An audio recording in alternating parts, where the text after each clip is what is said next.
কিন্তু সজীব মাঝে মাঝে খুব অন্যায়জনিত কাজ করত, যেগুলো সাজ্জাদ মেনে নিত কিন্তু খুশি হতো না। মোবাইল বেজে উঠল, স্ক্রিনে অপরিচিত নাম্বার দেখে তাকিয়ে রইল সাজু। একদম শেষ মুহূর্তে রিসিভ করে শান্ত গলায় বলল, আসসালামু আলাইকুম। অপর দিক থেকে মেয়েলি কণ্ঠে বলল, ওয়ালাইকুম আসসালাম। সাজু ভাই, আমি সুমনা, শাকিলা আমার বড় আপু। আপনার সঙ্গে আজ আমাদের কথা হয়েছে। ও আচ্ছা, তুমি বলো তাহলে। আচ্ছা, তুমি আমার নাম্বার পেলে কোথায়? কি যে বলেন সাজু ভাই, আপনি অনলাইন জগতের মধ্যে মোটামুটি পরিচিত। সাজু ভাই হিসেবে আপনাকে অনেকেই চেনে। আপনি ব্যক্তিগতভাবে গোয়েন্দা হলেও আপনার লেখালেখি আপনাকে বেশি পরিচিত করেছে। কিন্তু আমার মনে হচ্ছে তুমি নাম্বারটা অন্য উপায়ে সংগ্রহ করেছো। আমি এইমাত্র আপুর সঙ্গে দেখা করে বাসায় এসেছি। আপুর কাছে আপনার নাম্বার নেই, কিন্তু আপু আপনার লেখালেখি সম্পর্কে বললেন, তাই বাসায় এসে ফেসবুকে সার্চ করলাম।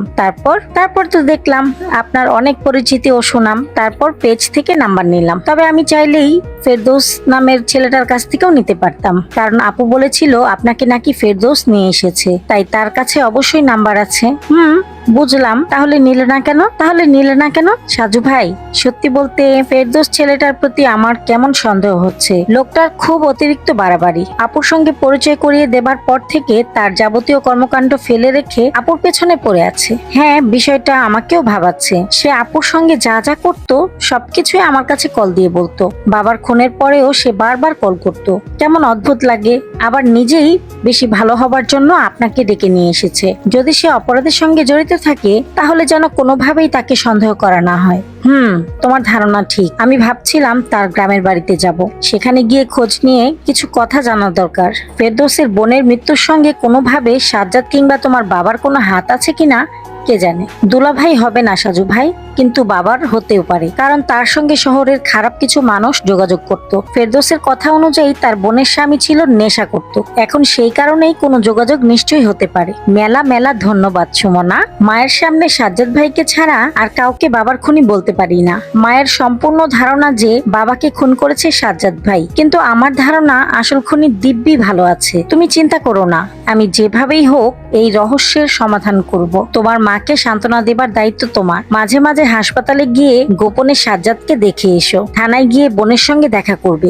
এই মুহূর্তে সম্পূর্ণ পরিবারের সবাইকে আলাদা করে শান্তি দিতে পারবে তুমি। সাজু ভাই, ঠিকই বলছি সুমনা, এমন সুযোগ সবার আসে না। কিন্তু সাজ্জাদ হাসপাতালে, শাকিলা থানায়, তোমার মা অসুস্থ হয়ে বাসায়। প্রতিটি মানুষের দরকার সান্ত্বনা এবং সঙ্গী। তোমাকে সেই দায়িত্ব পালন করতে হবে। দোয়া করবেন। ও আমার বাবা যতই খারাপ থাকুক, কিন্তু আমি চাই তার খুনি শাস্তি পাক। অবশ্যই পাবে। একটা প্রশ্ন করব সাজু ভাই? হ্যাঁ করো। রুহিকে কেন? আর তুমি তার কথা কিভাবে জানো? আপনার কাছে কল করার আগে আমার একটা বান্ধবী কল করেছিল। সে জিজ্ঞেস করেছিল যে আমার বাবার খুনের মামলা কে দেখছেন। যখন বললাম সাজু ভাই, সে প্রচুর অবাক হয়ে গেল। কেন? আপনার পরিচিত পাঠিকা, সে আপনার সঙ্গে দেখা করতো, কিন্তু এখন দেশের বাইরে। ও আচ্ছা, আপনার কাছে একটা কথা জিজ্ঞেস করতে বলে দিয়েছে। কি কথা? সে বলল সাজু ভাইকে জিজ্ঞেস করে বলবে তার বন্ধু সজীবের কি খবর আর রুহি কেমন আছে। আচ্ছা, আরেকদিন বলবো তোমাকে। আসল কথা বলাই হয়নি এখনো। কি কথা? বাবার উকিল বন্ধু আমাদের বাসায় এসেছিল। তিনি হঠাৎ মাকে অনেক বোঝাতে লাগলো। মা যেন আপুর বিরুদ্ধে মামলা তুলে নেয়। মা প্রথমে রাজি ছিল না, কিন্তু শেষ সময় মা রাজি হয়েছে। কালকে সকালে থানায় গিয়ে আপুর মামলা তুলে নিবে। তাহলে খুবই ভালো হবে। সাজ্জাদের পাশে এই মুহূর্তে শাকিলার খুব দরকার। আজ তাহলে রাখি সাজু ভাই, আপনি একটু ফেরদৌসের বিষয়ে ভালো করে খোঁজ করেন। হ্যাঁ করব। পরদিন বেলা 11টা, রেস্টুরেন্টে বসে বসে রুটি দিয়ে গ্রিল খাচ্ছে সাজু ভাই ও রামিসা। রামিসা আজ শাড়ি পরেছে। হুট করে এমন পরিবর্তন কেন সেটা সাজু বুঝতে পারছে না। তাই নিয়ে কথা হচ্ছিল। এমন সময় ওসি সাহেবের কল এসেছে। Hello sir. সাজু সাহেব, আপনি কোথায়? আমি রেস্টুরেন্টে। কিন্তু কেন? তাড়াতাড়ি হাসপাতালে আসতে পারবেন? কেউ একজন সাজ্জাদকে কিছু একটা খাইয়ে দিয়েছে। শরীর দ্রুত অবনতি হচ্ছে। বলেন কি? ভিতরে কে প্রবেশ করেছে? ডাক্তার, নার্স ছাড়া আজকে সাজ্জাদের স্ত্রী শাকিলা এসেছে ঘন্টাখানেক আগে। শাকিলা বের হয়েছে? হ্যাঁ, সকালবেলা তার মা তাকে ছাড়িয়ে নিয়ে এসেছে, কিন্তু সে হাসপাতালে আসতেই এমন পরিস্থিতির সৃষ্টি হয়েছে। তার মানে কি শাকিলার মধ্যে গন্ডগোল নাকি? সে কি চায়? সে কি চায় না সাজ্জাদ বাঁচুক? সাজ্জাদ বাঁচলে সেই রাতের গোপন কিছু বের হবে নাকি? আপনি একটু হাসপাতালে আসুন। হ্যালো বন্ধুরা, গল্পটি আপনাদের কাছে কেমন লেগেছে অবশ্যই আপনাদের মূল্যবান মতামত কমেন্ট বক্সে জানিয়ে যাবেন। আর আমাকে সাপোর্ট করার জন্য আমার ভিডিওটি শেয়ার করে দিবেন। আজকের মতো ভিডিওটি এ পর্যন্তই। আল্লাহ হাফেজ। আসসালামু আলাইকুম।